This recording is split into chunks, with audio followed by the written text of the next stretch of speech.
দুনিয়া যতই সাজাও বান্দা মনে রাখো তুমিও থাকতা না, দুনিয়াও থাকতো না। তুমিও যেমন মৃত্যু হবে, এই কায়নাতেরও মৃত্যু হবে। এই দুনিয়ার প্রত্যেক মানুষের মৃত্যু হলে সেটারে মৌত বলে, আর একদিন গোটা সৃষ্টি জগতের মৃত্যু হবে সেটারে কিয়ামত বলে। সেটারে কিয়ামত বলে। কেউ থাকবে না, আল্লাহ কথাটা বারবার মনে করাইছে। তোমার যেমন মৃত্যু হবে, সৃষ্টি জগতেরও মৃত্যু হবে। ইযাস সামাউন ফাতারাত ওয়া ইদাল কাওয়াকিবুন তাসারাত। আল্লাহ বলেন ইযাস শামসু কুফিরাত।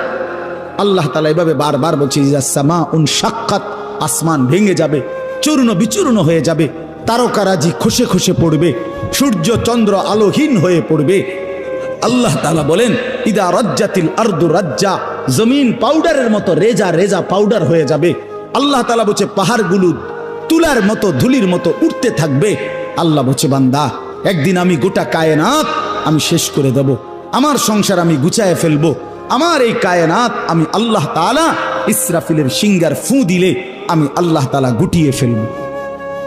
এই কথাটাই আপনাদের সামনে এখানে আমি শুনাইতে চাই। এই অল্প একটু শুনে আল্লাহ তাআলা এখানে এই কথাটাই তুলে ধরছেন কোরআনের বহু সূরায়, যে বান্দা এই সৃষ্টি জগৎ একদিন থাকবে না, কিয়ামত হবে, একদিন ইসরাফিল ফু দিবে।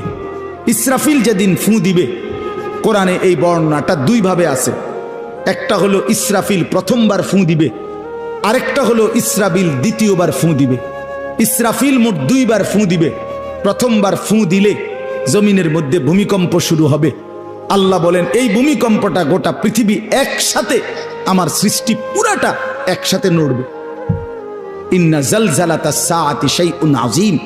আল্লাহ বলেন বান্দা দুনিয়ায় বহু ভূমিকম্প তুমি দেখছো, তবে মনে রেখো কিয়ামতের ভূমিকম্প, ইসরাফিল ফু দিলে প্রথম যে ভূমিকম্প হবে, কিয়ামত সংগঠিত হওয়ার জন্য, গোটা সৃষ্টিটা ভেঙ্গে চুরে যাওয়ার জন্য, সেটা হবে বড়ই ভয়ানক।